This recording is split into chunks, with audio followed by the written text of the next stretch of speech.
So, welcome everybody, and I'm sure more people are coming in, and so grateful for technology for enabling this gathering. A good evening from Bar. Yeah, from Tanya here. Thanks to the wind. Ah, yes, the wind and the rain. Yeah.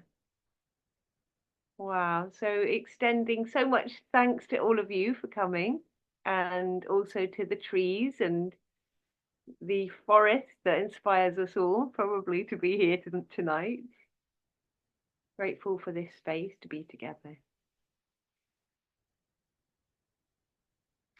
Yeah.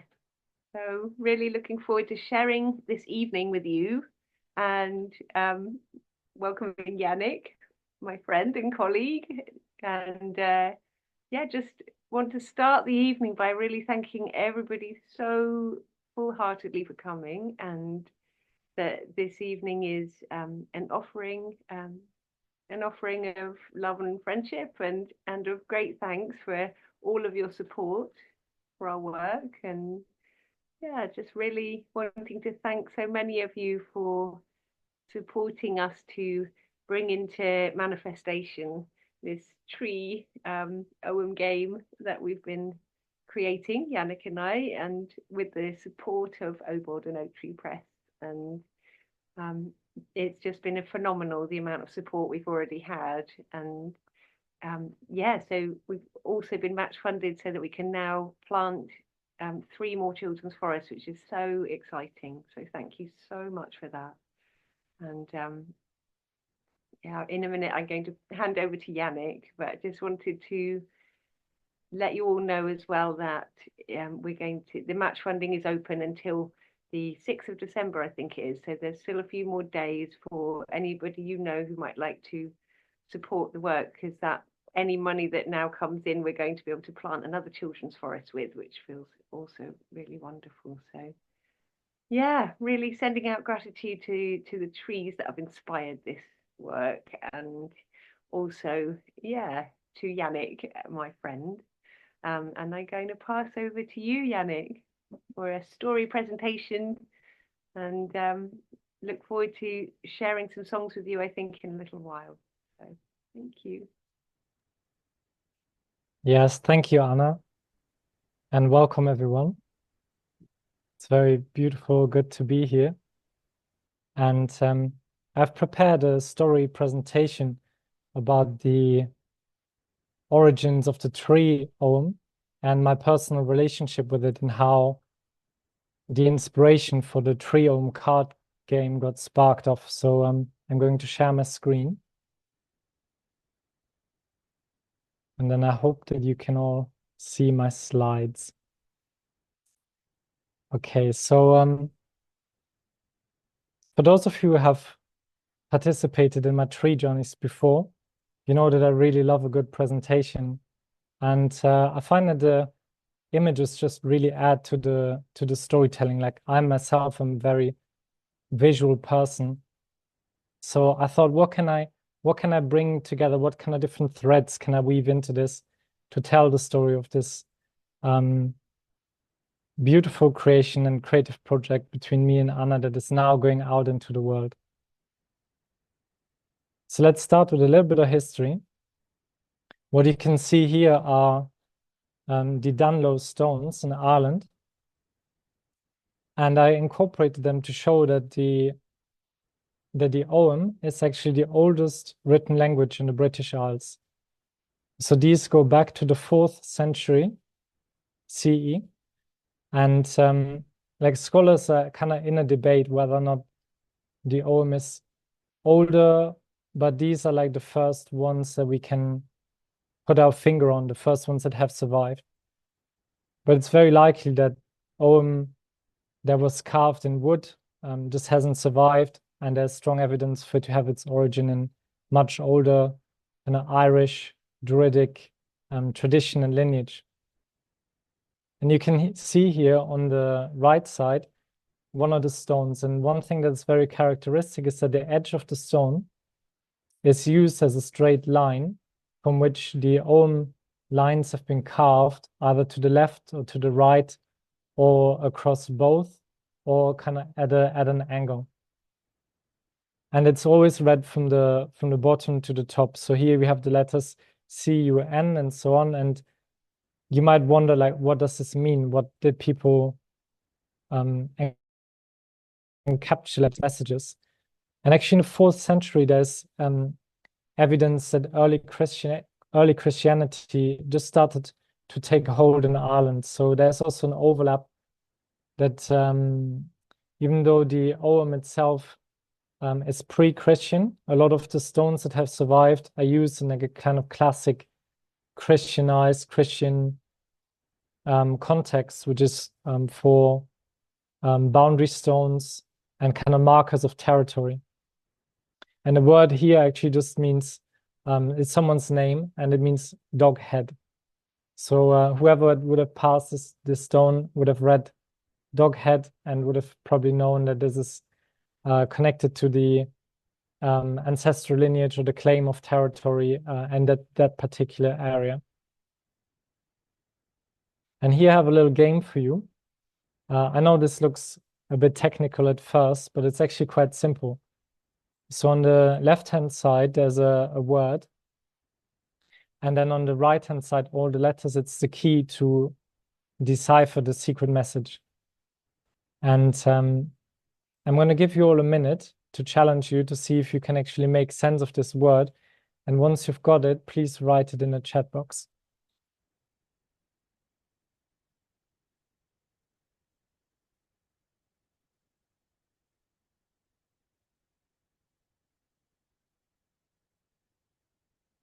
I really wanted to incorporate this element to bring in some fun, because I just imagine that for a child, learning a secret language that hardly anyone can read really adds to the playfulness and the fun that we're bringing out with the cards in the game as well.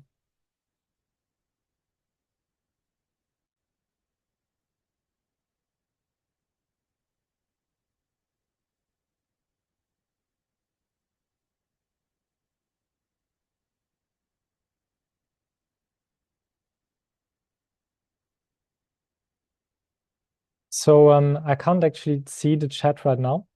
So I'm going to carry on with the presentation, but I hope you found the word. It's friendship. And you see that the letter P is slightly different from the other ones, which I'll come back to in a minute. And in general, you can see that each one of those 4 groups of Ogham letters is they're grouped in 4 groups of 5. And for me, the most kind of the closest explanation for this is that we've got 5 fingers on each hand. And if we hold up our hands, they're pointing to the left and to the right. And then we could, with another straight line, let's say the edge of our hand, we could then create and recreate the lines that we can also carve into the wood and the stone, which means that it's likely that the Ogham was also used as a sign language. And I like to think of it as like the kind of Druid text message, where you could carve a word or like a little sentence into a stick and hide it somewhere. And someone else who walks past that hollow tree or something takes the stick out, and they receive a short communication. But we don't actually know the exact uses, so this also leaves a bit of room for imagination and for play. A little bit more on the kind of origins. Here you can see on the map where the Ogham stones have been found. So there are 325 in Ireland, and most of them in the south. And then we can see they're also spread over the south of England, Wales, and Scotland. But they all kind of seem to have migrated from that strong place of origin in southern Ireland. And I've included this picture because there are actually more than just the tree Ogham. There's a river Ogham, there's a bird Ogham, there's an animal Ogham, and a color Ogham. And I think there are 50 different ones in total where the same letters would have been used. So As an example, the crow has the same letter as the hawthorn tree in the Tree Ogham. So there's actually multiple layers of meaning. And if you think of the storytellers in the past, they had to memorize and be able to recall from their memory so many different layers of history and lore, like associations to like places and animals. So for them to have a way of storing that information in their body through the hands and to recall it in different ways of grouping the knowledge would have made a lot of sense as a memo technique or like a device to facilitate recall, like memory recall. And these two images show the Sanskrit alphabet on the left and the Hebrew alphabet on the right. And you can see here that in many like old languages, there's this idea that the letters of the alphabet are also imbued with like magical power and qualities that go beyond just the functionality of just day-to-day speech. And if you just look at these two pictures and now go to the Irish version, where here the Ogham letters are arranged in the circular design, which is called Fion's window, also Fion's wheel, you can see that the idea is actually quite similar, that we have letters where each letter has like multiple layers of meaning, and they can be worked with in different ways. They can be used for writing, but they can also be used for divination, for example, or yeah, as a kind of storehouses of information. And on the right side, you see those additional signs, including the letter P. This is actually a later addition, but you see in the circular design of the window, you see that you have the kind of the four directions with the different groupings. And then you also have the little spiral and the big cross on the upper right corner. Maybe and these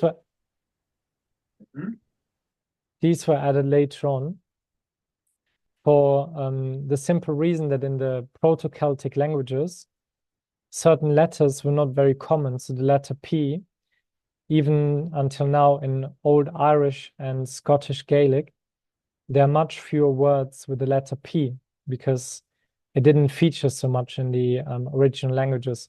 But then as Ireland became more influenced by Christianity and other writing systems, there was a necessity to introduce more letters.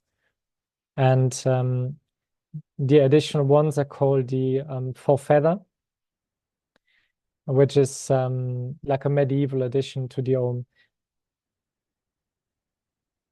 And nowadays, most people carve the Ogham into wood.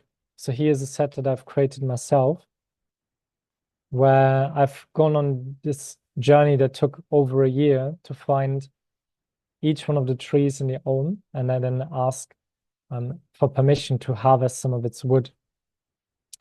And so I collect all these different pieces, and then eventually I get around to carving the symbol into the wood, and I also expose the grain at the top. And what I find is in the process of carving, that we already get to know the tree. Like we get to know it by first identifying it, like finding it in the landscape. We get to know it by making an offering, by asking for permission to work with its wood. And then in the process of carving, let's say the oak tree that stands is often associated with strength. When we carve the wood of the oak, we find that the grain is particularly hard to carve.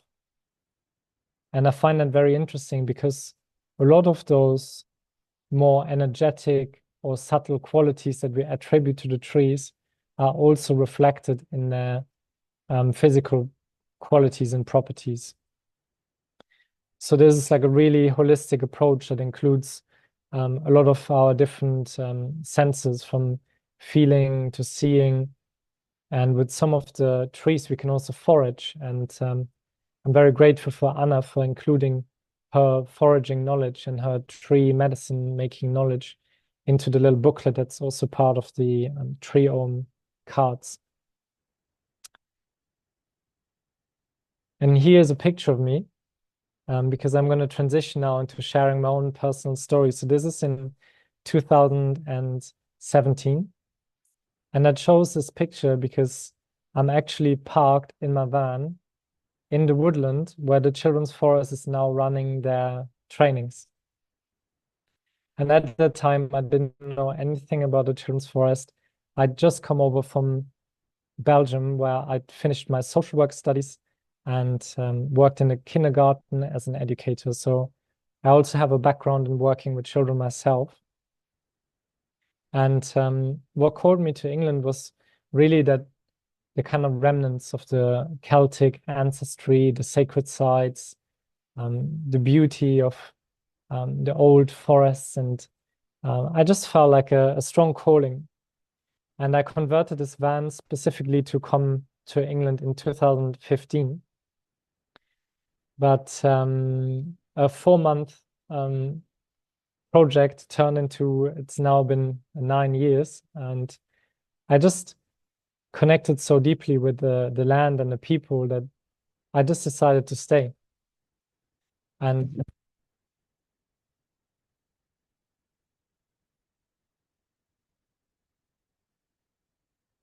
kind of working on in the woods. And I was also training as a modern druid, works with the Druid College.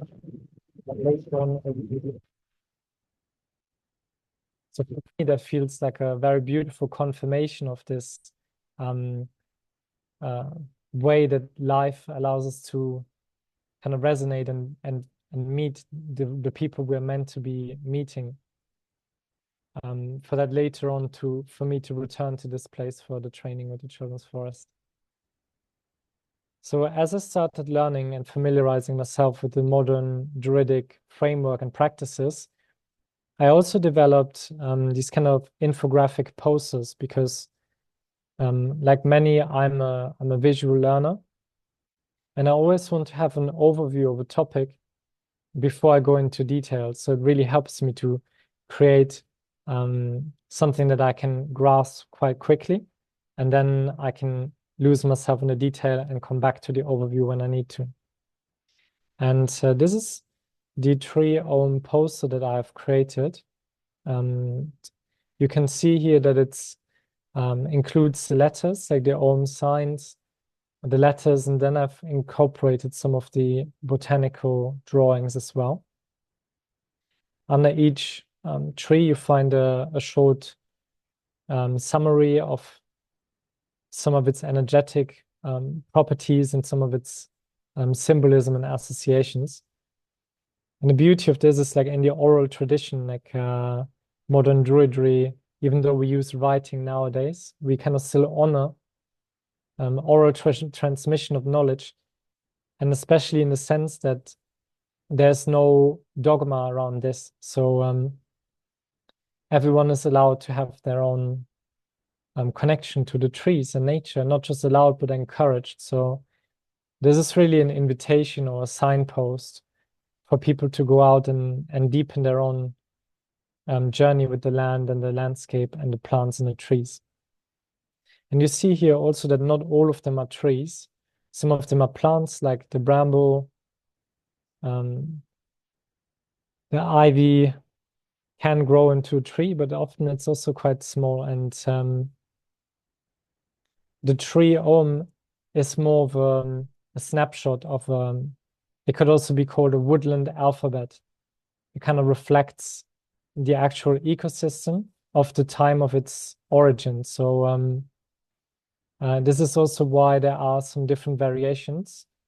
So on the middle one, on the third letter of the left side, we have reed, and in the cards we have fern, or it could also be broom. And those later variations have been made in accordance to the landscape that the people found themselves in. And instead of trying to get to this one true origin of the Ogham and get all like heated about this kind of and argumentative about which one is the right one. It actually allows us, in the spirit of oral tradition, to embrace a multiplicity of truths. And even the messages of the trees, they can change over time. As we grow and evolve as humanity, like the messages we receive will also be slightly different, even though there's like an underlying truth to the energetic signature of each tree. And the way that Obot teaches the Tree Ogham, they even encourage some of their members who are, let's say, in Australia, where there's a completely different set of trees and plants, to create their own selection of 20 to reflect their own landscape. So it is a beautiful framework that can be used creatively. And then I moved on as part of my journey. I felt like I actually want to take the time to get to know each one of those trees in much more depth.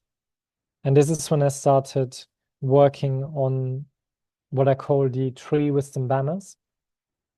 And here you see me on the left side in the Glastonbury apple orchard. There's a community orchard next to the tour, where I'm there with my canvas and just sketching and creating the apple tree banner at that time, surrounded by apple trees. And I always approach this with a lot of ceremony. And my basic prayer is always, in this case, would be, dear apple tree, I offer you my eyes and my hands for you to create beauty through me and to show me how you want to be seen in the world through my creativity.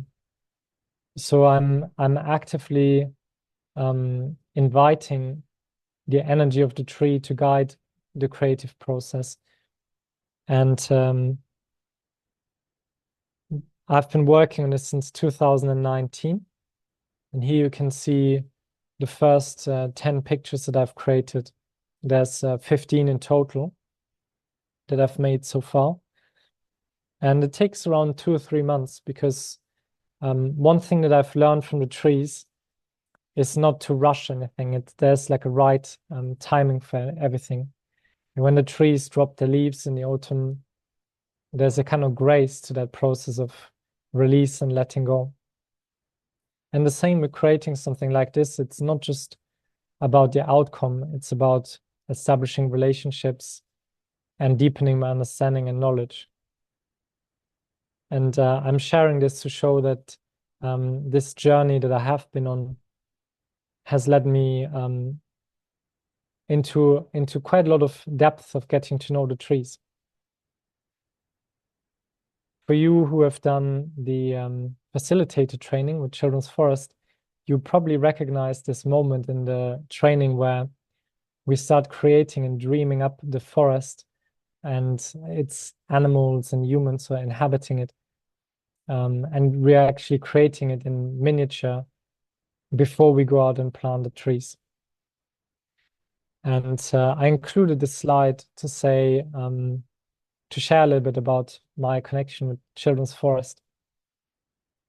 So before I heard anything about Anna or the Children's Forest, I actually heard the oak tree song. And I remember the exact moment I was on a beach with a group of friends, and we had an outdoor dance around the fire. And at the end of the dance, there was an opportunity for people to sing. And someone behind me started singing the oak tree song, like Anna's oak tree song. And I just remember I got goosebumps all over my body. And I turned around and I was like, wow, I need to find out who wrote the song. Like, I need to know more about this. I was really feeling like a resonance in the energy.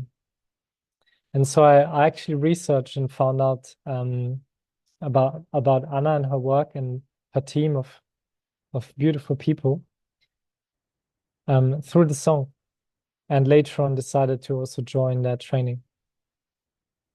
And as Anna and I got to know each other, we kind of just sparked each other off. And Anna said to me, wouldn't it be beautiful to have a tool for something visual for the children to see the Ogham laid out in like some form of design. And because this is something that I really enjoy to do, we just spoke about it and shared our ideas, and we came up with a circular way of presenting the Ogham. And I've reused the botanical drawings from the poster that I already had. And you can see again, you have the English name and then the Ogham name and the letter in the alphabet and the Ogham letter. And when this is used, it becomes a very beautiful background to place the actual sticks, so in the future also the cards that you can get from our crowdfunding campaign. But also I've seen some pictures from Children's Forest, how they're using the cloth in their sessions, and I find this very beautiful to see how many more ideas the children have and the facilitators have on making this like a beautiful kind of focal point, or like a point of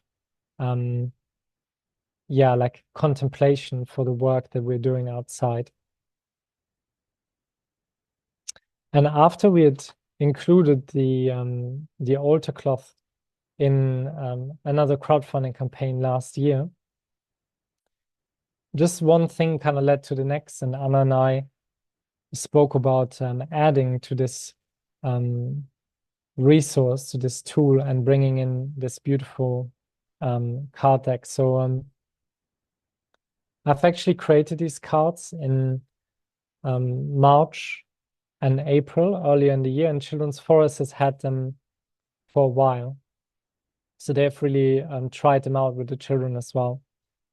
And on each card, you can see that there's, I also included the reproductive parts of the tree, so the catkins or flowers, and then also the fruit on the other side. So it is easier for people, adults, and children to identify the trees themselves. And we also have a tree top trumps game that we can play with the cards, which you see in the frame at the bottom. Yeah, and it's given me great pleasure to see how the children responded to these cards and how they've already been used in action.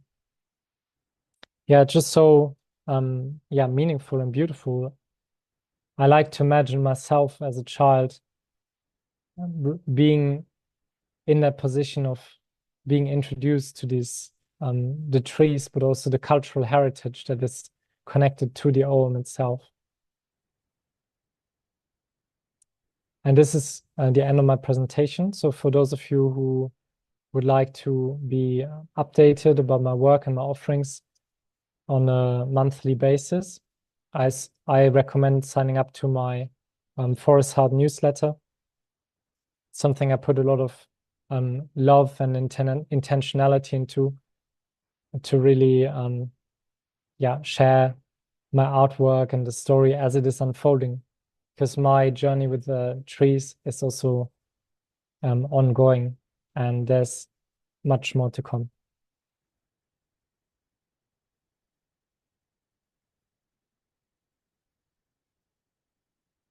And with this, I'm handing it back over to Anna.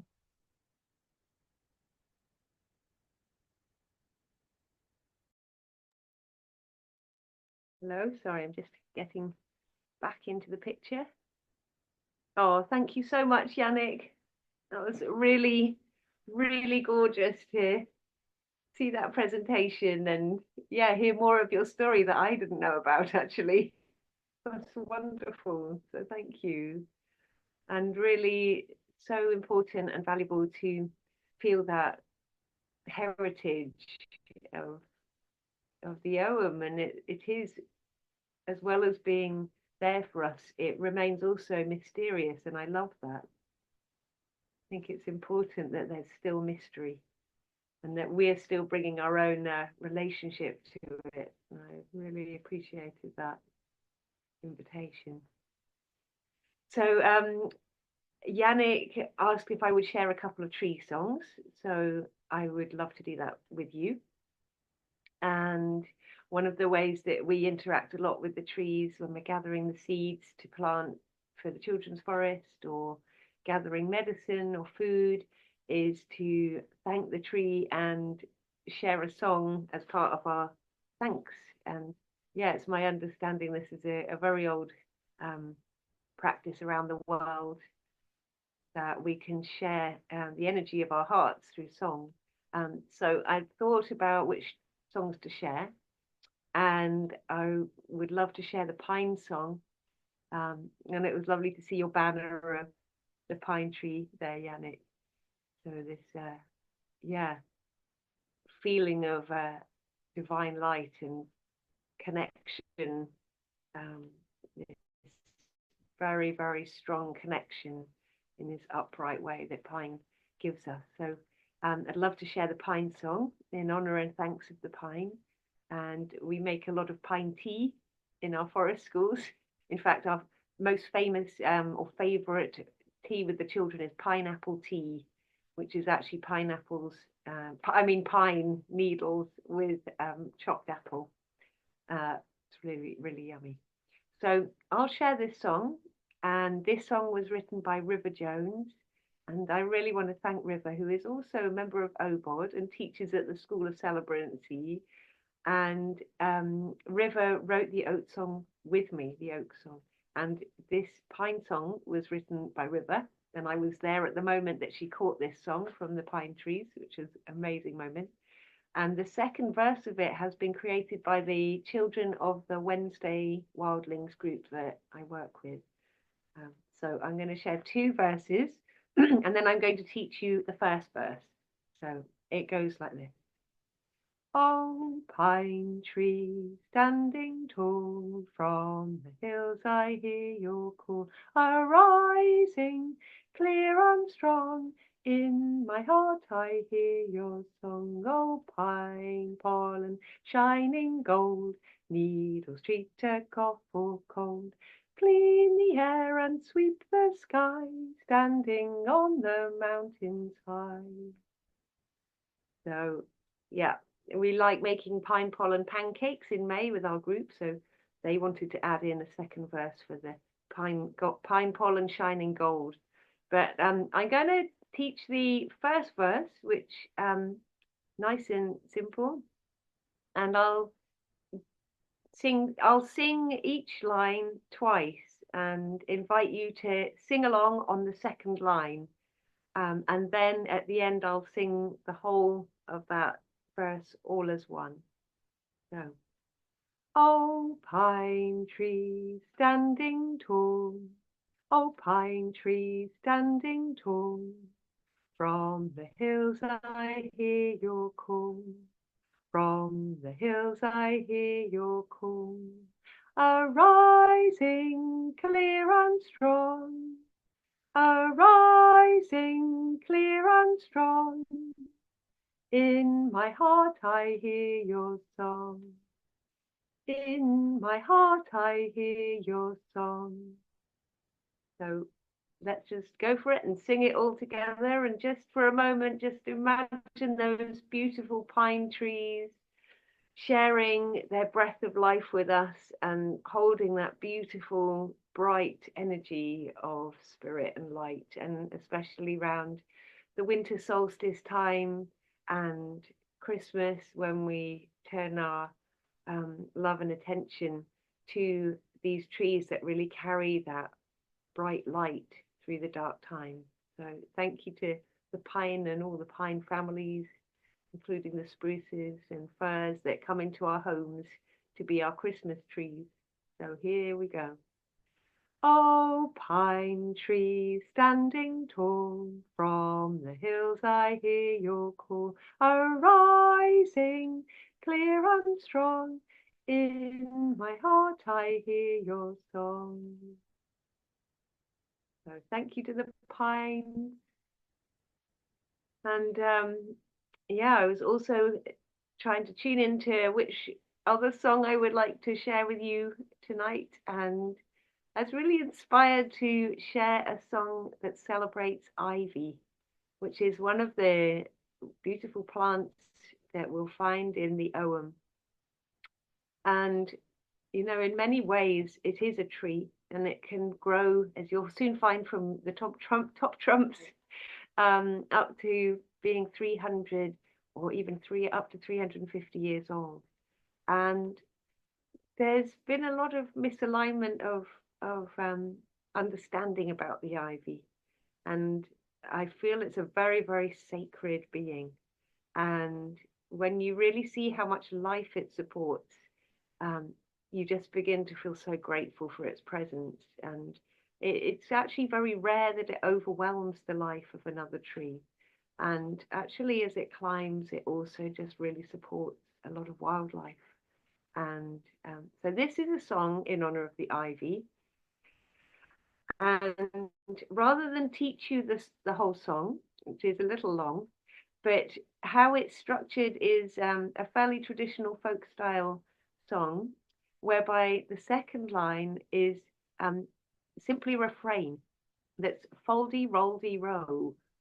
So it'll go foldy, roldy, row. So I'll just do that again, and you can just join in with that with me. With a foldy, roldy, roll. And then I'll sing another couple of lines, and then the very last line is repeated. So hopefully each of the verses, you'll also receive one of the gifts of the ivy through the repetition of the final line. So, for example, in the first one, the last line will go, and up and down she grows, she grows. And this is where you'll join in. And up and down she grows. And up and down she grows. Okay, so don't worry about it. And obviously, because you're on mute, you can just sing along and just see what happens. But it would be lovely if you join hearts with me to celebrate the ivy, and especially at this time of year when we weave our special wreaths with holly and ivy, celebrating the coming together of the masculine and feminine and bringing the evergreen life that promises that life will continue even in dark times, and that we bring that weaving together of the feminine and masculine into our homes to bring harmony and balance. So thanks to the ivy. See her weave a dark green dress with a foldy, roldy, roll, with the trees as a loom for warp and weft. And up and down she grows, and up and down she grows. When all the flowers have gone, but she with a foldy, roldy, roll, with orbs of gold upon her sleeve. She's the last to feed the bees, the last to feed the bees. Oh, nestle in, you birdies, all with a foldy, roldy, roll.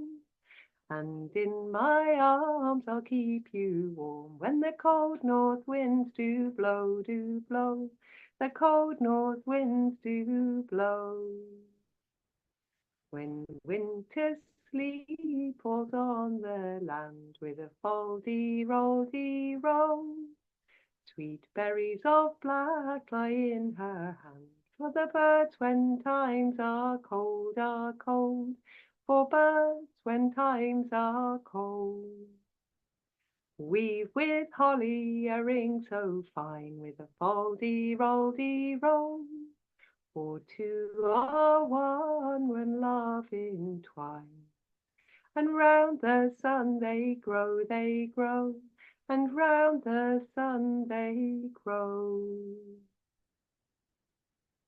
So thank you to the ivy, thank you to Yannick, and I'll pass back to Yannick. Thank you. Thank you, that was great, Anna. And I'm actually writing at the moment about the holly, ivy, and mistletoe and their connection with the winter solstice. So that was really nice. And I totally agree with you that those often overlooked or misunderstood plants and trees, they also deserve our our attention. They have a lot to teach. And so for the last part of this evening, I have prepared a short tree meditation. And normally I have this meditation that goes through the whole life cycle of the oak tree, from being an acorn to the tree falling down and decomposing. And today we're just going to do the first part of that journey. But we're actually going to have a special children's forest theme in it. So you're gonna experience this in a minute. And it's actually very simple. You don't have to do anything. You can close your eyes if you want. And it's just allowing yourself to go through the motions of that journey. And some people see images, but also many more people, only maybe like a third of the people I try this with actually see the things I describe. And the majority feels the places as like somatic experiences in their own body. Some people also hear, there might be more auditory in their imagination. So any of it is welcome. And there's just no pressure at all. Let's start by taking 3 deep breaths to just get ourselves into a more relaxed state. So we exhale first, emptying the lungs, filling the lungs with fresh air, and we hold here for however long is comfortable, and any tensions and distractions can just go into that air. And on the exhale, very simple way of releasing excess stress from the body. Deep inhale, and we hold here. Anything we don't need right now can go into the air and is left and transformed. You might already feel a little shift in your internal experience. We're taking one more breath in and hold. And when you're ready, then if this feels comfortable to you, I invite you to close your eyes for a moment.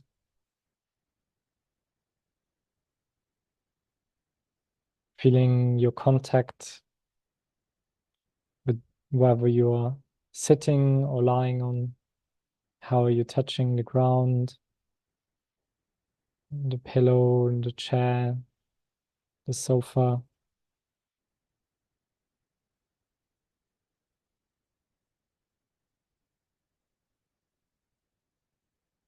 And letting your body take the shape through your inner sensations, taking the shape of an acorn, a ripe, big acorn, nice and round and full of vitality, and it's hanging in its mother tree. And you, as the acorn, have grown from a tiny, tiny pollinated flower into this beautiful round seed. And all of the nutrients you needed to grow have come from the tree that you are a part of. But you feel a change is about to happen. And with the winds changing and the temperatures dropping at the end of summer, you feel an imminence. And on one beautiful day, without any effort, you find yourself letting go of the branch that's connected with you and that nourished you deeply. And you fall, and you land softly on dry oak leaves, surrounded by other acorns.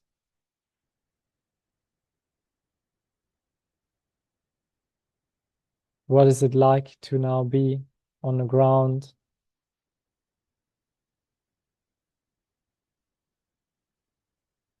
As the sun sets and the cool nighttime air envelops you,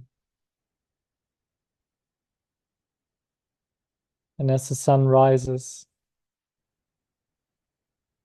and the light tickles your outer shell,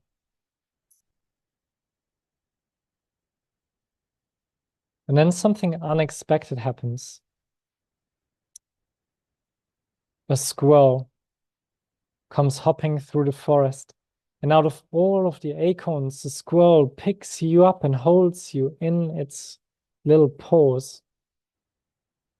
And for a moment, you're not quite sure if the squirrel is going to eat you or if it's going to bury you. But then something even more unexpected happens, because the squirrel drops you as it hears a sound. It hears a group of children approaching through the forest. And those children are joyfully chatting and calling each other's names, and they're excited to be in the forest. And the squirrel runs off. He runs up the oak tree and hides all the way up there. And the day unfolds, and you witness the children running around and playing. And at some point, a little hand, a little warm hand, reaches out and picks you up and puts it in his pocket. And it's a very strange sensation because the child is running, it's lying on the ground, it's playing, and every now and then it puts its hand into its pockets and it rubs its little fingers around the softness of your shell.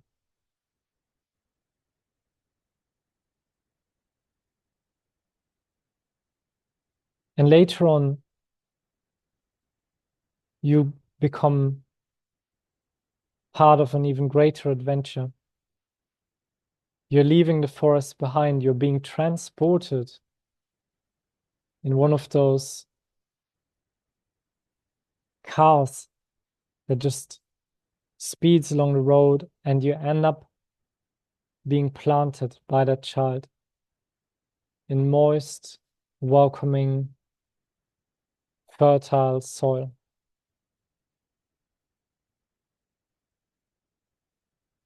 And it is a little bit like going to sleep, that now you're in a dark, feels cozy and familiar.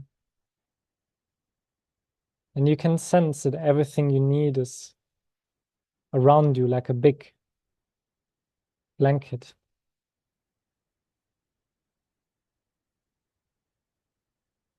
And you just rest there for a while as the temperatures drop even more. And on the other side of winter, you feel a stirring deep inside you. And there's a movement, a tiny, tiny spark of life force, a tiny, tiny movement. And that movement actually goes in two directions. It goes up and down at the same time. You're breaking open, you release the shell that has protected you all this time. And you send down a little taproot into the moist soil, and you start drinking in your first sip of nutrient-rich, moist water inside the soil.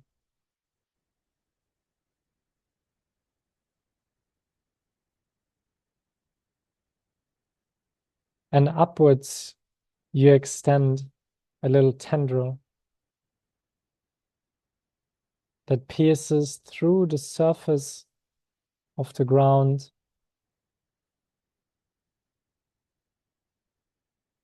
and drinks in its first rays of sunlight. Beautiful springtime sunlight and the bird songs infusing the air with the beautiful, serene atmosphere. And you grow fast in those first days, but eventually your roots reach something. It is a container that you find yourself in.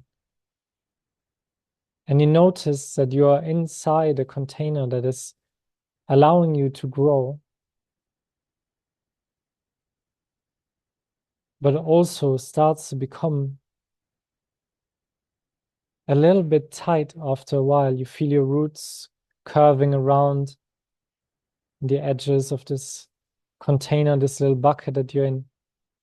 And just when the time comes where you feel that the nutrients inside the pot are starting to lose their power, their potency,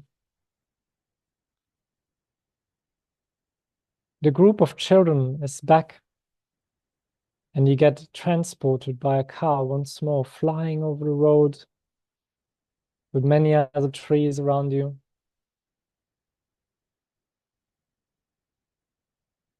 And on a beautiful day, in the planting season, later in the year, in the autumn, you and the other trees are going to be planted back into the soil, but this time it's the soil that you're going to spend the rest of your life in.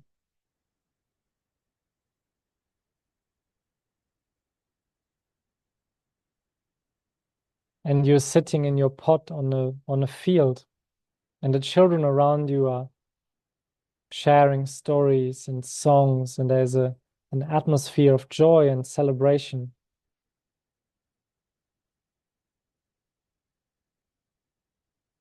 And then you notice how the soil is being opened right next to you. There's a hole that has the perfect size for your roots and your soil to go into, and you're gently being lifted out of the pot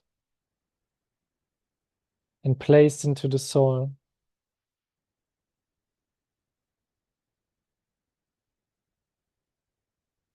And with your soil, there's also a little message, a little letter, almost a bit like a love letter, with good wishes and blessings from the child that is planting you.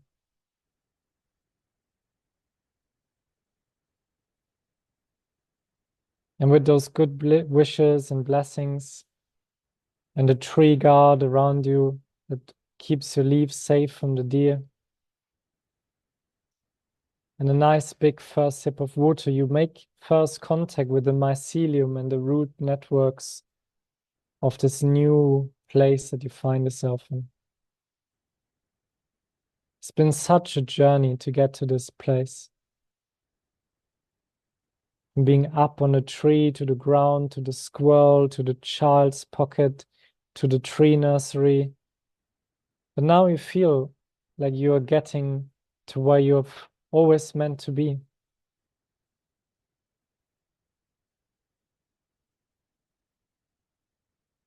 As you're making new connections through the ground, you find there's all the space and all of the resource that you will need to grow tall and big.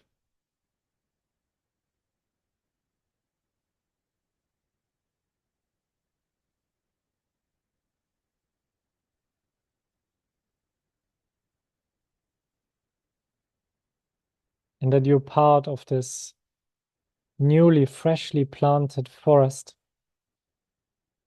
And even though the children have left and the adults have left, the songs and the stories still linger in the air and infuse this sacred place with a beautiful atmosphere of hope and blessings for the future.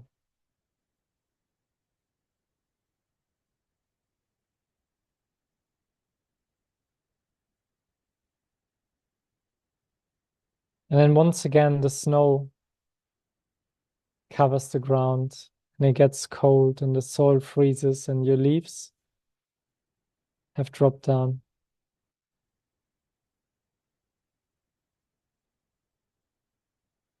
And there is a moment when the children come back and look after you and check on you. See if you need anything, if you're healthy, if you're strong. And they find that, yes, indeed, you are finding your place in this new soil that you're in. And in the springtime, and in the summer, and in the autumn, each one of those points in the year, those same children come back to you.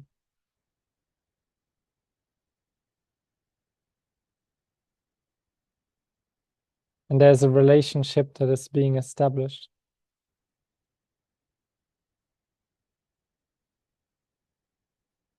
While some trees rarely get attention, you have been planted and you're growing in this relationship. And just for a moment, let's just imagine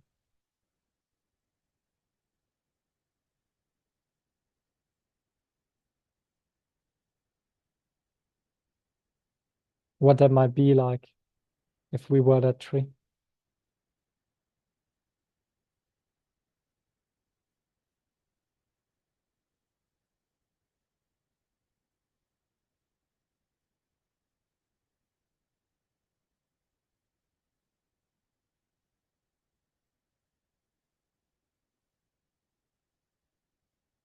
And in the knowledge that you can return to this place in your imagination at any point, we are now going to find our way back into our human body, our human shape.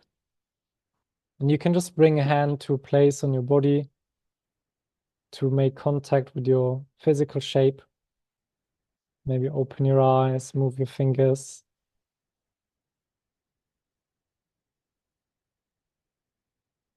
And just take a note internally if there's anything from this little tree meditation that you want to hold on to make sure you transfer it into your memory.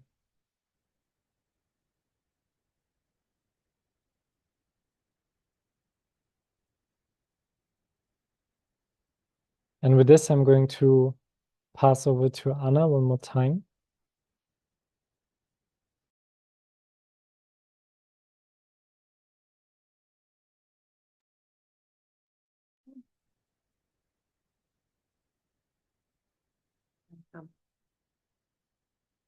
Coming back from being an acorn.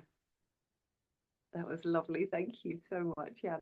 I think I quite enjoyed the experience of being an acorn in an oak tree. Seems somehow more relaxing than being a human. Ah, oh, thank you so much for all you've brought and shared this evening. And yeah, thank you everybody who's been with us on this call and shared in this little magic moment this evening together. And yeah, may it nourish all our hearts and that we can take this nourishment into our dreams this evening and that we can carry this nourishment out into the world and yeah, really nourish us so that we can nourish others and remember to really share that with the trees, our relations, and so grateful for the trees.